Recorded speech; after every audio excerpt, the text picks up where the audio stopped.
तो दोस्तों आए दिन चाइना के द्वारा एक के बाद एक नया हथियार के डेवलपमेंट का बात कहा जाता है। और दोस्तों चाइना के द्वारा दावा किया गया ये सब बातें कितना सच है ये तो पता चलना पॉसिबल नहीं है, क्योंकि चाइना के द्वारा मीडिया को कंट्रोल किया जाता है। पर अगर ऐसे हथियारों में से भी कुछ प्रमुख हथियारों को देखा जाए तो इनमें चाइना के A2AD मतलब anti SS area denial capability एक ऐसा कैपेबिलिटी है जिसे लेके भारत को सोचना चाहिए। दोस्तों A2AD में चाइना के एक सबसे प्रमुख हथियार है हाइपरसोनिक गाइडेड व्हीकल DF-17। और आज के इस वीडियो में आप लोगों को बताऊंगा कि चाइना के ये हाइपरसोनिक गाइडेड व्हीकल क्या क्षमता रखता है और क्या ये भारत के एयर डिफेंस सिस्टमों को काउंटर कर सकेगा। तो डिटेल में जानने के लिए वीडियो के आखिर तक बने रहिए और चैनल को सब्सक्राइब और वीडियो को लाइक जरूर कीजिए। तो दोस्तों बीते कुछ दशकों से चाइना के द्वारा कंटिन्यूअसली मिलिट्री बिल्डअप किया जा रहा है और भारत के लिए चाइना के इन मिलिट्री बिल्डअपों में सबसे बड़ा चिंता का विषय चाइना का एंटी SS एरियल डिनाइल मतलब A2AD strategy. China A2AD strategy के तहत कई तरीके के कॉम्बाइंड रेंज के मिलिट्री कैपेबिलिटीज को हासिल कर रहा है। इनमें इम्प्रूव्ड एयर डिफेंस सिस्टम से शुरू करके advance 5th generation fighter aircraft और कई तरीके के वॉरशिप से शुरू करके भारत को चारों तरफ से घेरने के प्रयास के स्वरूप बनाए जाने वाले बेस भी शामिल है। दोस्तों चाइना के A2AD स्ट्रेटेजी का एक महत्वपूर्ण पिलर है चाइना के बैलिस्टिक मिसाइल सिस्टम और इनमें भी चाइना के द्वारा बढ़ोतरी करते हुए हाल ही में ही DF-17 नामक एक हाइपरसोनिक बूस्ट ग्लाइड मिसाइल को शामिल किया गया। प्रेजेंटली चाइना के द्वारा इन मिसाइलों को लेकर दावा किया जाता है कि ये दुनिया का पहला और एकमात्र हाइपरसोनिक बूस्ट ग्लाइड सिस्टम है जो ऑपरेशनल है।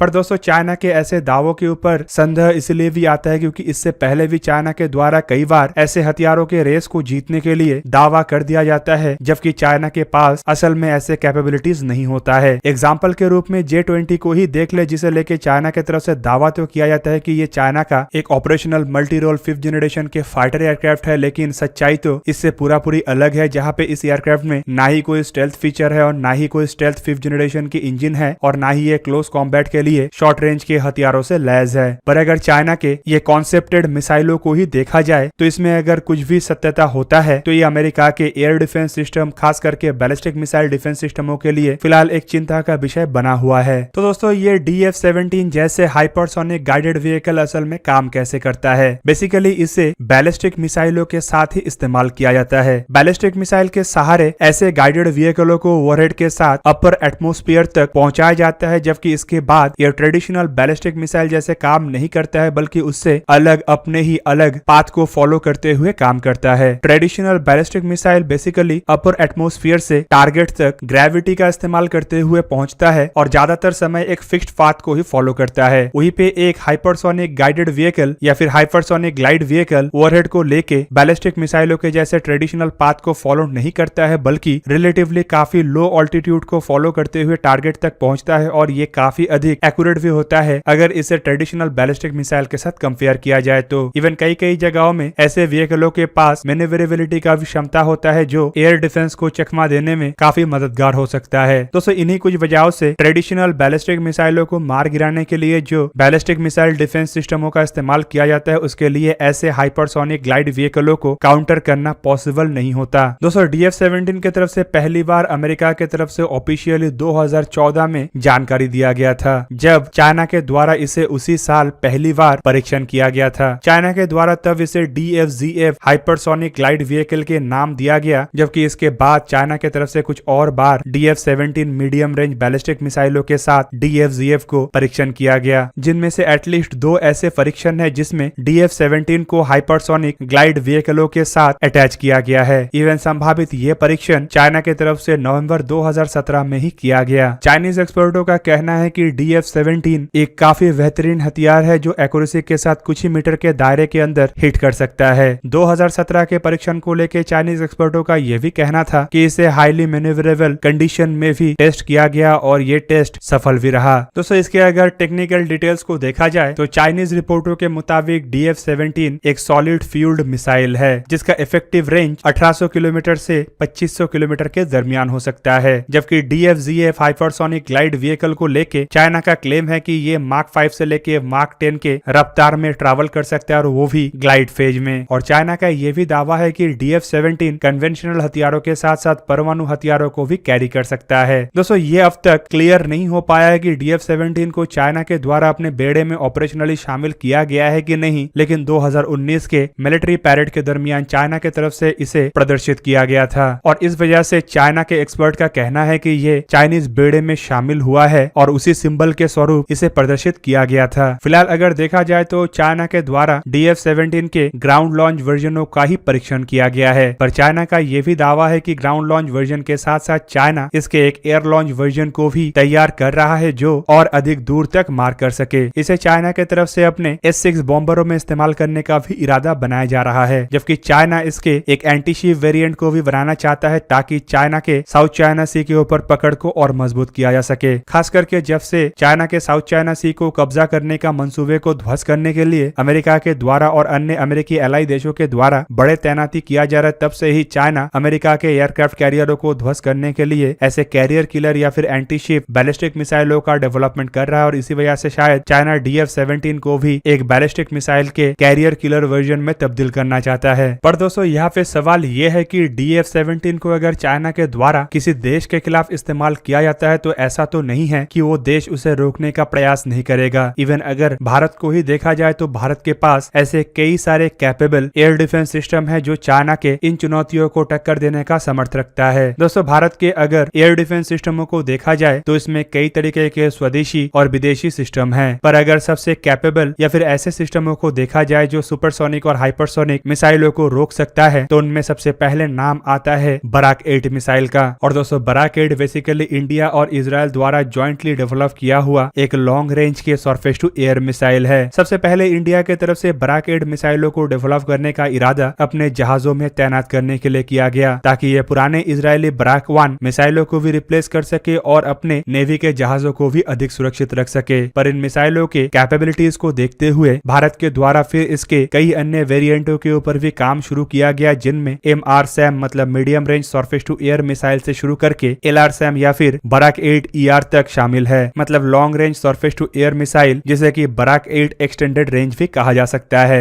रिपोर्टों के मुताबिक बराक 8 सिस्टम रात में भी और खराब से खराब वेदर कंडीशन में भी ऑपरेट हो सकता है और इसके पास इतना कैपेबिलिटीज है कि ये एक साथ कई सारे थ्रेट को न्यूट्रलाइज और आसानी से टारगेट भी बना सकता है, चाहे वो किसी भी सिचुएशन में हो या फिर किसी भी सिनेरियो में हो। बराक 8 मिसाइल सिस्टमों के पास कम से कम समय में रिएक्ट करने का एडवांटेज भी है जो तेज गति से ट्रैवल करने वाले मिसाइलों के खिलाफ सबसे कारगर होता है। दोस्तों तेज गति से ट्रैवल करने वाले मिसाइल मतलब हाइपरसोनिक या फिर सुपरसोनिक मिसाइलों का सबसे एडवांस कैपेबिलिटी है दुश्मन के एयर डिफेंस सिस्टमों को रिएक्ट ना करने देना, मतलब इतना तेज गति से हमला किया जाए कि दुश्मन अपने डिफेंस मिसाइलों को दाग भी ना सके। और इसे ही काउंटर करने के लिए बराक 8 के रिएक्शन टाइम को इतना कम रखा गया है कि यह पलक झपकते ही लॉन्च हो सकता है। ऊपर से 360 डिग्री में लॉन्च करने के कैपेबिलिटी होने के वजह से इसे घुमा के दुश्मन के मिसाइलों के तरफ मोड़ने का भी आवश्यकता नहीं पड़ता। इवन दोस्तों ये भी क्लेम किया जाता है कि परीक्षण के दरमियान बराक 8 मिसाइल ने दुनिया के सबसे ताकतवर और पहला supersonic antiship cruise missile BrahMos को भी लगभग 500 मीटर के डिस्टेंस में रोक दिया था। इवन ऐसे क्लेम के पीछे भी सबसे बड़ा कारण ये है कि बराक 8 में अधिक एक्यूरेट और high tech active homing radar seeker का इस्तेमाल किया गया है जो मिसाइलों को इतना कैपेबिलिटी देता है कि इसे लॉन्च करने के बाद टारगेट तक पहुंचाने के लिए किसी एडिशनल सोर्सेज से टारगेट के कोऑर्डिनेट्स या फिर उसके डायरेक्शन बताना नहीं पड़ता।